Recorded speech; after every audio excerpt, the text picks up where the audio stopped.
I turned 70 last spring. And if I'm being honest, retirement feels different when you're walking into it alone.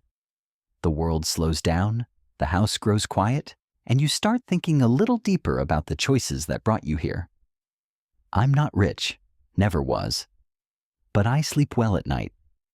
I've got enough to live without fear, and I've made it last without feeling poor. Not because I got lucky, but because of a few steady habits I stuck to for years. Quiet things, simple things. If you're thinking about retiring, especially on your own, I hope my story gives you something real to hold on to. 1. I treated simplicity as a strength. I never chased luxury. Not because I couldn't afford some of it, but because I learned early on that peace comes from enough, not excess. Over the years, I watched friends trade in perfectly good cars, buy newer, bigger houses, upgrade phones every year. I stayed put. I kept things that worked even when they were out of style. You see, I didn't live like I was poor. I lived like I didn't need to prove anything. Simplicity for me wasn't about cutting corners. It was about clarity. When you stop reaching for what you don't need, you start appreciating what you already have. I had my home, my books, a coffee pot older than my youngest grandson, and a pair of walking shoes that still take me around the block just fine. A simple life is not a small life. It's just free from noise. And the funny thing is, the quieter your life becomes, the easier it is to hear what matters. Now, financially speaking, simplicity was my safety net. I spent less than I made, always. I avoided subscriptions I didn't use. I fixed things instead of replacing them. When my old lawnmower gave out, I borrowed one from my neighbor until I found a used one for half the price. I didn't see it as sacrifice. I saw it as smart. Living simply let me redirect money into what mattered: my savings, my health, my peace of mind. It meant I didn't panic when the car needed repairs or when groceries crept up in price. I didn't live paycheck to paycheck. I lived purposefully, slowly, and with my eyes open. And here's what I want you to hear. Simplicity isn't about doing without. It's about choosing what's enough. Enough food, enough space, enough comfort. You define it for yourself, and once you do, you stop running. You stop spending out of fear or comparison. You begin to trust that what you have and who you are is already sufficient. I'm 70 now, and I still wear the same coat I bought 10 years ago. It's warm, it works, and just like me, it's held up just fine. 2. I planned for solitude, not just retirement. Most people plan for retirement like it's just a numbers game. How much you've saved, when to claim Social Security, how long your money will last. That's important, no doubt. But let me tell you something most folks don't think about until it's too late. Retirement isn't just about having enough money. It's about being alone with yourself. I didn't just prepare for retirement. I prepared for solitude.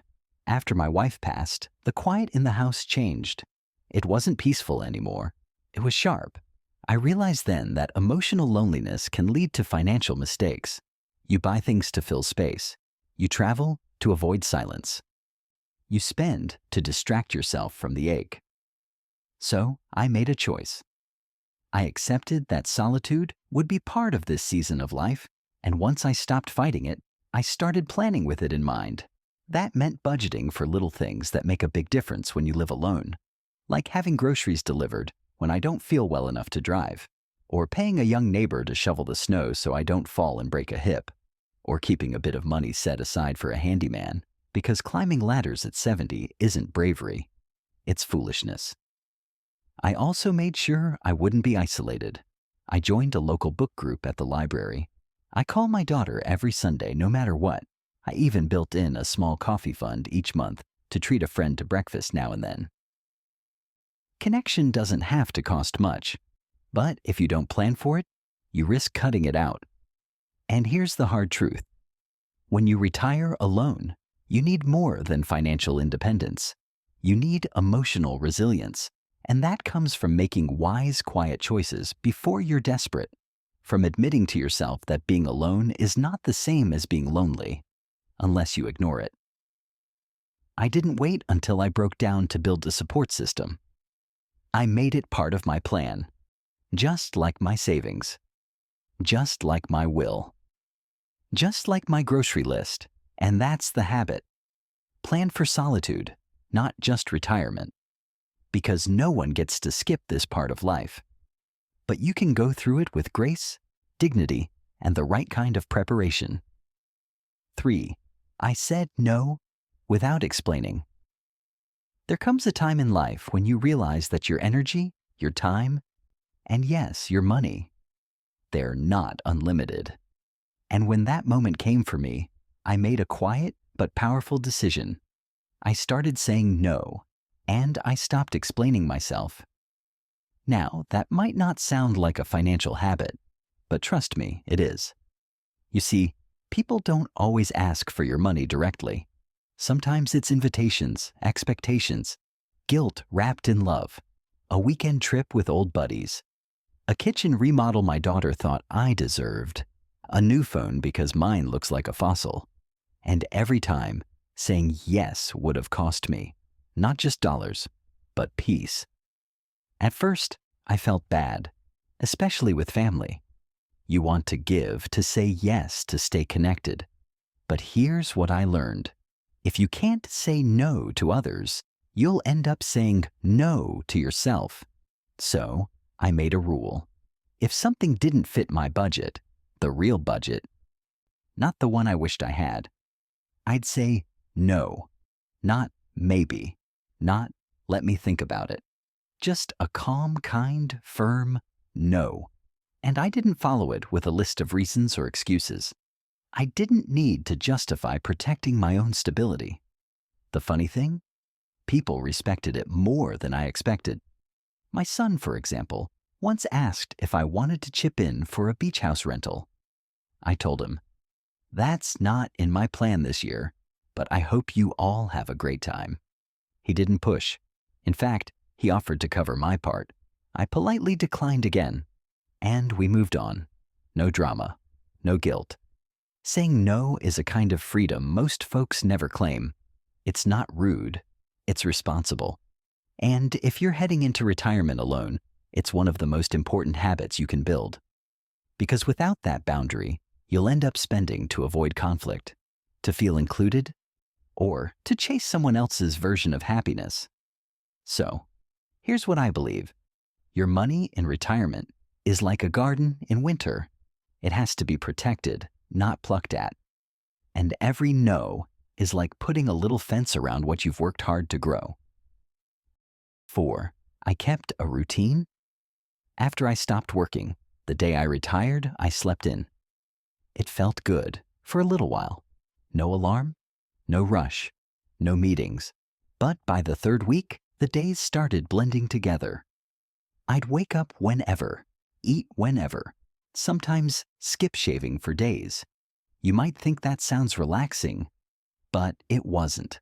It felt like drifting. And drifting is dangerous when you're alone.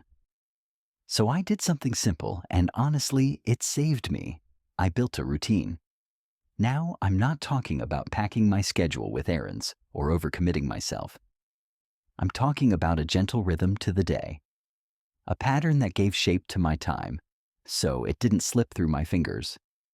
I start every morning the same. Wake up at 6:30, make the bed, open the blinds, and brew a strong cup of coffee. I sit by the window and write 3 lines in a notebook, nothing fancy, just what I'm grateful for that morning. Then I stretch, walk the block, and make breakfast. That's how the day begins, every single day. In retirement, especially when you live alone, routine becomes more than just structure. It becomes identity. It reminds you that you're still the captain of your own ship. Without it, you drift. You eat at odd hours. You spend money on things you don't need just to feel stimulated. You forget what day it is. And before long, the days start feeling hollow. Having a routine grounded me, emotionally and financially. It helped me stay healthy, which means fewer doctor bills. It kept me from mindless online shopping. It gave me purpose, and maybe most importantly, it reminded me that even without a job title, I still had a life to show up for. There's a quiet dignity in small habits. Making your bed, washing the dishes before nightfall, getting dressed even when no one's coming over. These things seem small, but they whisper to your soul, you still matter. So if you're nearing retirement or already in it, don't just plan how you'll spend your money. Plan how you'll spend your time. Because time, once unstructured, has a way of disappearing. And routine. Routine is how you hold on to it. 5. I waited until 70 to take Social Security. I was 62 when the first letter came in. The one telling me I was now eligible to collect Social Security. And I'll be honest with you, it was tempting. After all, I had worked hard since I was 19. I had paid into that system for over 4 decades. That check felt like a reward. And part of me wanted it right away. But I didn't take it. I waited. All the way to 70. It wasn't an easy decision. Some friends said, why wait? You might not live long enough to make it worth it. Others were already collecting, booking cruises, buying toys for the grandkids. Meanwhile, I kept working part-time, budgeting carefully, and drawing only from my savings when needed. But I had done the math, and more importantly, I knew myself. Waiting until 70 gave me the highest possible monthly benefit. Nearly 30% more than if I'd started at 66, and almost 70% more than if I'd taken it early at 62. That extra few $100s a month might not sound like much to some folks. But to me, living on a fixed income, it's made all the difference. It pays for my prescriptions. It covers inflation when groceries go up. It lets me take my grandson out for lunch without checking my balance first. And here's something most people don't talk about: peace of mind. That's what the higher benefit really gave me. Knowing I have more coming in, not just now but for the rest of my life, takes a weight off my shoulders that no one sees. I didn't wait because I was greedy. I waited because I wanted security later, not just comfort sooner. Now, I'm not saying this is the right choice for everyone. Some folks need the money earlier.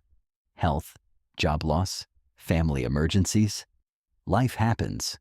But if you're able to wait, if you can stretch and plan and be patient, I'm here to tell you, it's worth it. Waiting taught me discipline. It taught me trust in myself, in my plan, and in the future I was building. A future I'm living right now, one steady month at a time. 6. I cooked with what I had, not what I wanted. I used to grocery shop with my stomach. I'd walk in hungry, no list, and come out with bags full of things that looked good in the moment: chips, frozen meals, fancy cheeses I didn't need, sauces I'd use once and forget. But once I retired, that kind of shopping had to change. I started looking at food not as entertainment, but as fuel. I began cooking with what I had, not what I craved: rice, beans, eggs, oats, frozen vegetables, ground turkey. The simple, unglamorous things that stretched $1 and kept me going. It wasn't easy at first. We live in a world full of choices, and every ad tells us we deserve to eat what we want. But want and need are different. And when you're living on a fixed income, every grocery trip is a financial decision. So I made a rule. I only buy what I know I'll use, and I build meals around what's already in the pantry. What changed surprised me. Not just my budget, though that definitely improved. I was spending less than half what I used to, but something deeper shifted. Cooking became part of my rhythm. It slowed me down, gave my day structure, and when you live alone, structure means everything. Most evenings now, I put on the radio and chop vegetables by the window. Nothing fancy. But there's pride in making your own meal, in knowing exactly what's in it, in turning a few humble ingredients into something warm and good. And let me tell you this, I've never felt deprived, not once. Because when you cook with care, even the simplest food feels like enough. We don't need a steak dinner to feel full. We need peace of mind, a stocked pantry, a meal that doesn't come with guilt or credit card debt. If you're heading into retirement, especially alone, don't underestimate what a steady home-cooked meal can do. It feeds more than your body. It feeds your confidence, your independence, your sense of control. 7. I didn't pretend to be young with my money. Some folks hit retirement and try to hold on to youth, not just in how they dress or walk, but in how they spend. They buy new sports cars, upgrade their phones every year, book expensive trips just to feel like they're still living large. I see it all the time, but I made a different choice. I stopped pretending. When I turned 70, I stopped trying to live like I was 50, or even 60. I accepted where I was in life, and I let my money reflect that. I didn't need a smart fridge that talks to me. I needed a fridge that runs cold and doesn't break down. I didn't need a wardrobe refresh every season. I needed a few good pairs of pants that fit well and lasted. I didn't need to eat out 3 times a week to stay active. I needed my body to feel good after I ate. It wasn't about giving up. It was about getting honest. Because the truth is, when you spend money trying to feel young, you're often just covering up fear. Fear of slowing down, of losing relevance, of being forgotten.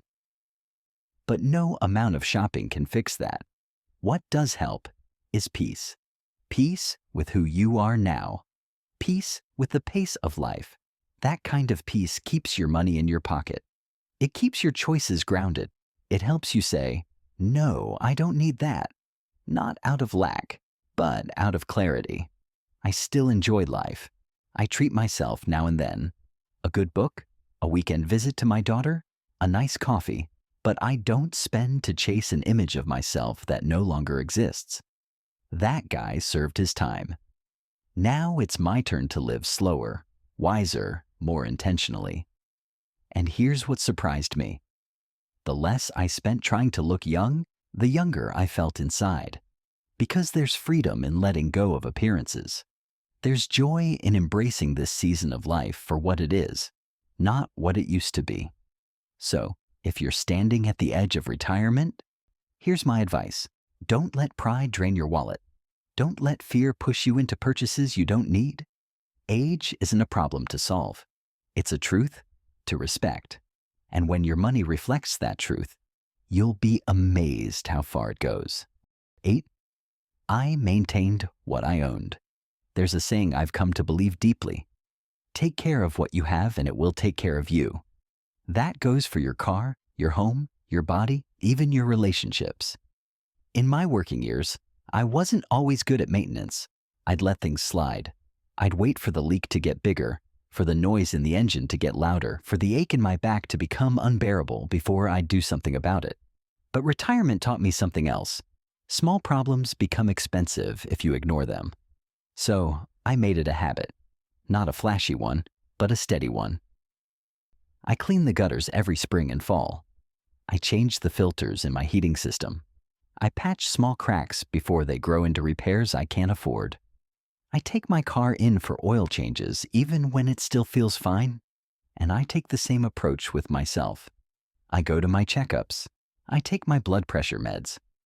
I walk every day, not because I love it, but because I like standing up without pain.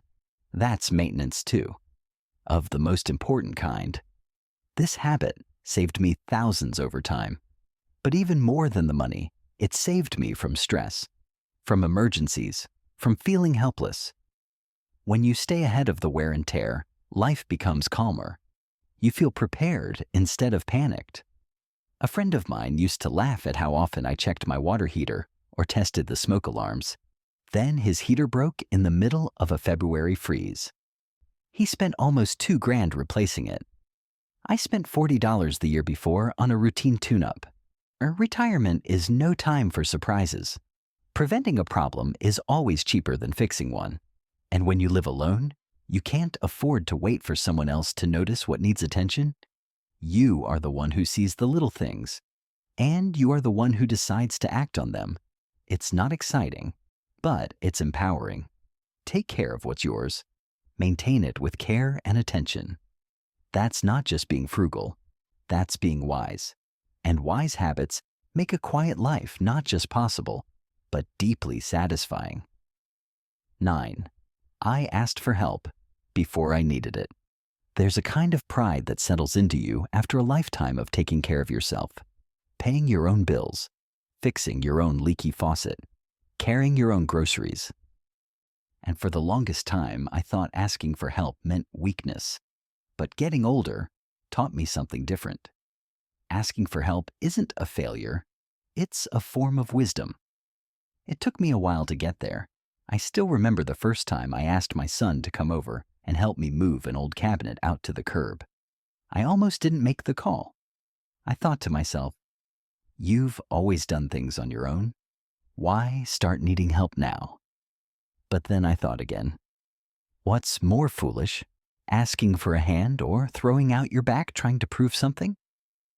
So I called him. He came over with his teenage son, my grandson. They had that thing moved in 5 minutes. We had coffee afterward and talked about football. And just like that, it didn't feel like weakness anymore. It felt like connection. Since then, I've learned to ask before I'm desperate, before the light bulb is completely out of reach, before the icy sidewalk becomes a hazard, before confusion with paperwork turns into missed deadlines. I also let people know where I stand. I told my doctor I live alone, so I want to catch any health issue early. I told my daughter where the important papers are. I told my neighbor that if she doesn't see me take my morning walk for a few days in a row, she has my permission to knock. That's not being dramatic. That's being prepared. Too many older folks wait until they've fallen, until the bills are unpaid, until they're overwhelmed. And by then, asking for help feels like surrender. But when you make it part of your routine, it becomes something else entirely. It becomes smart, proactive, and dignified. Here's what I've learned. People want to help, but they don't know when or how unless you tell them. Asking doesn't make you a burden, it makes you human. So ask early, ask clearly, and never mistake quiet strength for silence. 10. I found joy in the free things. There's a quiet kind of wealth that doesn't show up in your bank account, but you feel it in your bones. I discovered it slowly over time as my life got simpler and quieter. After I retired, and especially after I started living alone, I realized how easy it is to start spending money just to fill time. A quick lunch out because you're bored, a new gadget because you're lonely, streaming subscriptions, shopping apps, cable bundles, all chasing something you can't quite name. But eventually, I learned to stop chasing, and I started noticing. I noticed the sound of birds in the morning, the comfort of my porch chair after a short walk, the way the sunlight hits my kitchen table around 10 a.m. I noticed how a phone call with my grandson, even if it's just 5 minutes, can lift my whole day. And those things, they cost nothing. Now I find joy in the library, the smell of old books, the silence that invites thinking. I find it in conversations with my neighbor while we water our flowers. I find it in stretching my legs, breathing slowly, listening to old jazz on the radio. It took me most of my life to understand this. You don't need more to feel full. You just need to pay attention. Finding joy in free things didn't just help my wallet. It helped my heart. It reminded me that life doesn't shrink when you spend less. Sometimes it expands. You see more, you feel more. You're no longer distracting yourself. You're actually living. Of course, I still spend money. I still plan. I still enjoy the occasional treat. But I no longer confuse price with value. Some of the richest moments of my life, the ones I carry with me now, didn't cost a single dime. So if you're wondering how to make your money last in retirement, Here's a secret most people miss. The less you need to feel happy, the richer you already are.